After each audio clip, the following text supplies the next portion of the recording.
ছবির শুরুতে আমরা একটা পরিবারকে দেখতে পাই। হাজব্যান্ডের নাম হচ্ছে রব, ওয়াইফের নাম হচ্ছে মার্গারেট। তাদের বড় মেয়ের নাম হচ্ছে এমিলি এবং ছোট ছেলের নাম হচ্ছে অলি। তারা একটা লেকের ধারে ঘুরতে এসেছিল। পরের দৃশ্যে আমরা রবকে রাতের খাবার বানাতে দেখতে পাই। এরপর তারা রাতের খাবার খেয়ে একটু গান বাজনা গল্প করে টেন্টে ঘুমিয়ে পড়ে। পরের দিন রব এবং মার্গারেট অলিকে নিয়ে পাশে ঘুরতে বেরোয়। যাওয়ার সময় তারা এমিলিকেও সঙ্গে যেতে বলে, কিন্তু এমিলি মানা করে। তাই রব এবং মার্গারেট অলিকে নিয়ে বেরিয়ে পড়ে। তারা যাওয়ার পর এমিলি সেখানে একাই ছিল। কিছুক্ষণ পর এমিলি কিছু একটা শব্দ শুনতে পায় আর ভয় পেয়ে পাশে থাকা তাদের ফ্যামিলি গাড়ির মধ্যে গিয়ে বসে। কিছুক্ষণের মধ্যে সে গাড়ির মধ্যে ঘুমিয়ে পড়ে। কিছুটা সময়ের পর সেখানে আরো একটা গাড়ি আসে। গাড়ি থেকে একজন লোক বাইরে বেরোয়, যার নাম হচ্ছে জার্মান। জার্মানের সাথে আরো একজন লোক ছিল, যার নাম হচ্ছে জোক। এমিলি তখনও তাদের গাড়ির মধ্যে ঘুমোচ্ছিল। জার্মান এবং জোক এমিলিকে দেখে ফেলে এবং তারা এমিলির দিকে খারাপ দৃষ্টিতে তাকাতে থাকে। জার্মান জোককে বলে, এই মেয়েটাকে এখান থেকে নিয়ে পালিয়ে যাব। জোক বলে, তুমি আগেও এমনটা করেছিলে, তার জন্য তোমাকে জেলও খাটতে হয়েছিল। জার্মান বলে, আমি আগের ভুল থেকে অনেক কিছু শিখেছি। তাদের এই কথা থেকে স্পষ্ট বোঝা যাচ্ছে যে তারা পেশাদার ক্রিমিনাল। এরপর জার্মান এমিলিদের টেন্টের দিকে যায়, কারণ সে জানতে চায় মেয়েটির সঙ্গে আরো কে কে রয়েছে। সে সময় এমিলির ঘুম ভেঙে যায় এবং সে ঘুম থেকে উঠে গাড়ির বাইরে জোককে দেখতে পায়। জোককে গাড়ির বাইরে দেখে সে ভয় পেয়ে যায়, তাই গাড়ির হর্ন বাজাতে শুরু করে এবং সেই হর্নের আওয়াজ তার বাবা রব এবং তার মা মার্গারেট দুজনেই শুনতে পায়। জার্মানও সেই হর্নের আওয়াজ শুনতে পায়, তাই সে টেন্টে না গিয়ে গাড়ির দিকে যায়।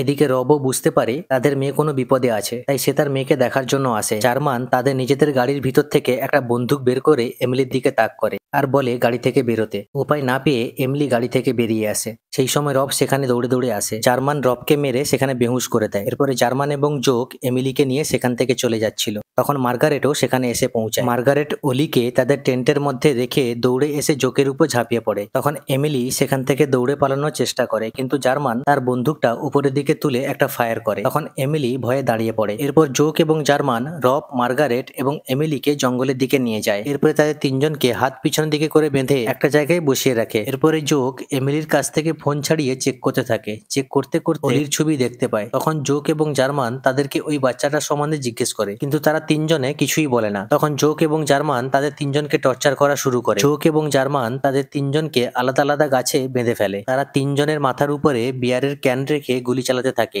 এইভাবে গুলি চালাতে চালাতে তারা একসময় রবের মাথায় গুলি করে আর রব সেখানেই মারা যায়। এরপর মার্গারেটকেও তারা গুলি করে। মার্গারেটের বুকে গুলি লাগে। এরপর তারা এমিলিকেও গুলি করে। এরপরে জোক এবং জার্মান অলিকে খুঁজতে খুঁজতে টেন্টে আসে, কিন্তু টেন্টে অলি ছিল না, কারণ অলি কাঁদতে কাঁদতে টেন্ট থেকে বেরিয়ে গিয়েছিল। এদিকে আরো এক কাপলকে দেখানো হয়, তারাও ওই জায়গায় ঘুরতে আসে। হাজব্যান্ডের নাম হচ্ছে ইয়ান এবং ওয়াইফের নাম হচ্ছে স্যাম। তারা দুজন আগের ফ্যামিলি যেখানে টেন্ট লাগিয়েছিল সেখান থেকে কিছুটা দূরে নিজেদের টেন্ট লাগায়। এর পরের দৃশ্যে আমরা দেখি স্যাম যখন একা বসেছিল তখন সে আগের ফ্যামিলির টেন্টের দিকে তাকায়। স্যাম ভাবে ওখানে একটা ফ্যামিলি রয়েছে যারা হয়তো ঘুরতে গেছে, কিছুক্ষণের মধ্যে ফিরে আসবে। এরপরে আমরা দেখি ইয়ান জঙ্গল থেকে শুকনো কাঠ সংগ্রহ করছে। সে সময় সে একটা বাচ্চার টুপি দেখতে পায়। এটা হলো অলির টুপি। যাই হোক, সেদিন রাত্রে আমরা দেখি ইয়ান এবং স্যাম তাদের টেন্টের পাশে কোয়ালিটি সময় স্পেন্ড করছে। পরের দিন সকালে আমরা দেখি স্যাম আবারও আগের ফ্যামিলির টেন্টের দিকে তাকায় আর ভাবে হয়তো তারা চলে এসেছে, তাই সে তাদের সঙ্গে দেখা করার জন্য সেই টেন্টে যায়। স্যামের সাথে ইয়ানও যায় এবং তারা দুজনে সেই টেন্টের অবস্থা দেখে বুঝতে পারে এখানে থাকা লোকেদের সাথে কিছু একটা দুর্ঘটনা ঘটেছে।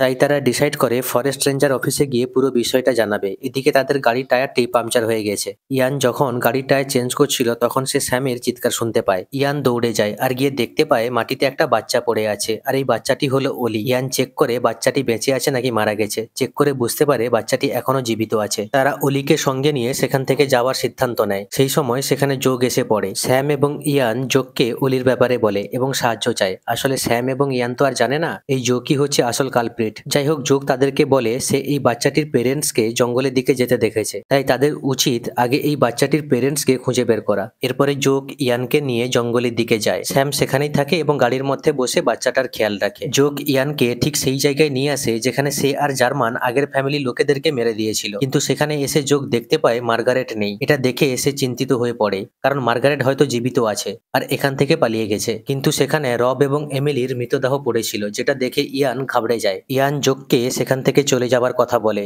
জোক বলে অলির মা এখনো জীবিত আছে, তাই তাদের উচিত আগে তাকে খুঁজে বের করা। এরপরে তারা রক্তের ছাপ দেখে দেখে এগোতে থাকে এবং তারা মার্গারেটকে খুঁজে পায়। ইয়ান মার্গারেটকে জীবিত দেখে তার কাছে যায়। তখনই জোক মার্গারেটকে গুলি করে মেরে দেয়। এটা দেখে ইয়ান ঘাবড়ে যায় এবং জোককে জিজ্ঞেস করে যে সে তাকেও মেরে দিবে নাকি। জোক বলে সে এত সহজে ইয়ানকে মারবে না। জোক ইয়ানের দিকে বন্দুক তাক করে আর তার সাথে যেতে বলে। সুযোগ বুঝে ইয়ান জোককে ধাক্কা মেরে সেখান থেকে দৌড়াতে শুরু করে। অন্যদিকে আমরা দেখি জার্মান স্যামের গাড়ির কাছে এসে পৌঁছায়। স্যাম জার্মানকে ওই বাচ্চাটার ব্যাপারে বলে। এরপরে জার্মান তার গাড়ি থেকে বন্দুক বের করে। জার্মানের হাতে বন্দুক দেখে স্যাম ভয় পেয়ে গাড়ির ভিতরে ঢুকে যায়। জার্মান স্যামকে গাড়ি থেকে বেরিয়ে আসতে বলে, কিন্তু স্যাম গাড়ি থেকে বেরোয় না। তাই জার্মান গাড়ির কাঁচ ভেঙে দেয়। তখনই স্যাম তার কাছে থাকা ছুরিটা দিয়ে জার্মানের হাত কেটে দেয় এবং অলিকে নিয়ে সেখান থেকে দৌড়ে পালিয়ে যায়। স্যামকে সেখান থেকে পালাতে দেখে জার্মান তার পোষ্য কুকুরটিকে স্যামের পিছনে ছেড়ে দেয়। অন্যদিকে আমরা দেখি যোগ জঙ্গলের মধ্যে ইয়ানকে খুঁজে বেড়াচ্ছে। তখন যোগ দেখতে পায় কেউ একটা দৌড়াচ্ছে। যোগ ভাবে হয়তো ইয়ান দৌড়াচ্ছে, তাই সে গুলি চালায়। এরপর সামনে এগিয়ে যোগ জানতে পারে যার উপরে সে গুলি চালিয়েছে সে অন্য কেউ নয়, সে হলো জার্মান।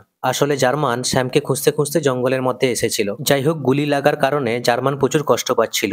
যেহেতু যোগ গুলি চালিয়েছিল তাই সে জার্মানের কাছে ক্ষমা চায়। সেই সময় যোগ অলির কান্নার আওয়াজ শুনতে পায়। তখন যোগ স্যামকে দেখতে পায়। আস্তে আস্তে এগিয়ে এসে যোগ স্যামকে ধরে ফেলে। যোগ স্যামকে বন্দুক দেখিয়ে জার্মান যেখানে পড়েছিল সেখানে নিয়ে আসে। সেখানে আসার পর যোগ অলিকে স্যামের কাছ থেকে ছাড়িয়ে নিয়ে সাইডে ছুঁড়ে দেয়। এরপর যোগ জার্মানকে গুলি করে, কারণ জার্মান ভীষণ কষ্ট পাচ্ছিল, যেটা যোগ সহ্য করতে পারছিল না। এরপর যোগ স্যামের সাথে খারাপ কিছু করার চেষ্টা করে। স্যাম অনেক কাকুতি মিনতি করে। কিছু একটা ভেবে যোগ থেমে যায়। ওই জঙ্গলের মধ্যে যোগ স্যামের সাথে আর খারাপ কিছু করে না। এরপরে আমরা দেখি স্যামকে যোগ তার নিজের গাড়িতে বসিয়ে সেখান থেকে চলে যাচ্ছিল। স্যাম সুযোগ বুঝে গাড়ির স্টিয়ারিং জোরে ঘুরিয়ে দেয়, যার জন্য গাড়িটা একটা গাছে সজোরে ধাক্কা মারে। কিছুক্ষণ পর স্যামের জ্ঞান ফিরে। তখন সে দেখতে পায় যোগ গাড়িতে ছিল না এবং স্যাম দেখে তার হাতটা স্টিয়ারিং এর সাথে বাঁধা রয়েছে। এদিকে আমরা দেখি ইয়ান জঙ্গল থেকে বেরিয়ে দৌড়ে দৌড়ে পাশে একটা পুলিশ স্টেশনে যায়। এরপরে ইয়ান কিছু পুলিশ অফিসারদের নিয়ে ঘটনাস্থলের দিকে এগিয়ে যাচ্ছিল। রাস্তায় তারা জোকের গাড়ি দেখতে পায়। ইয়ান সামনের গাড়ির মধ্যে অর্থাৎ জোকের গাড়ির মধ্যে স্যামকে দেখতে পায়। তাই ইয়ান পুলিশের গাড়ি থেকে নেমে স্যামের কাছে যেতে চাইছিল, কিন্তু পুলিশ অফিসার তাকে আটকায়। সেই সময় যোগ দূর থেকে পুলিশ অফিসারদের উপর গুলি চালানো শুরু করে এবং সব পুলিশ অফিসারদেরকে মেরে দেয়। যা দেখে ইয়ান পুলিশের গাড়ি স্টার্ট দিতে যাবে, সেই সময় যোগ ইয়ানের হাতে গুলি করে। এরপরে যোগ স্যাম এবং ইয়ানকে বন্দুক দেখিয়ে ওই পুলিশের গাড়ির মধ্যে বসায়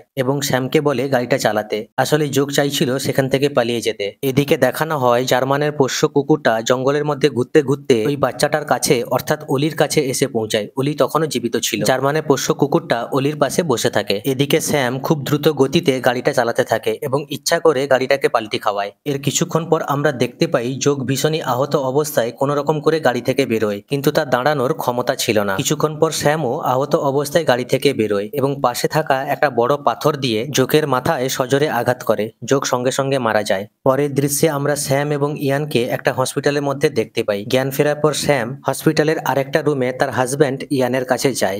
ইয়ানও গুরুতরভাবে আহত ছিল, কিন্তু বেঁচে ছিল। আর ছবিটা এখানেই শেষ হয়ে যায়। এখন প্রশ্ন হচ্ছে ওই বাচ্চা ছেলেটার কি হলো? ছবির শেষে কিন্তু বাচ্চা ছেলেটার সম্বন্ধে আর কিছু বলা হয়নি। তার মানে আমাদেরকে বুঝে নিতে হবে জার্মানের পোষ্য কুকুরটা তো বাচ্চা ছেলেটাকে খুঁজে পেয়েছিল, বাচ্চা ছেলেটা বেঁচে ছিল, আর জার্মানের কুকুরটা বাচ্চা ছেলেটার কাছেই বসেছিল। অর্থাৎ যতক্ষণ পর্যন্ত না সেখানে কেউ আসছে, কুকুরটা সেখানেই বসে থাকবে। আর যেহেতু ইয়ান এবং স্যাম দুজনেই বেঁচে আছে, তো তারা ডেফিনেটলি পুলিশের কাছে পুরো ব্যাপারটা জানাবে যে তাদের সাথে কি কি ঘটনা ঘটেছে। তো ডেফিনেটলি সেখান থেকে পুলিশ অলিকে উদ্ধার করতে যাবে। যাই হোক, এখন এই এক্সপ্লেনেশন ভিডিওটা ভালো লাগলে লাইক শেয়ার করতে ভুলবেন না।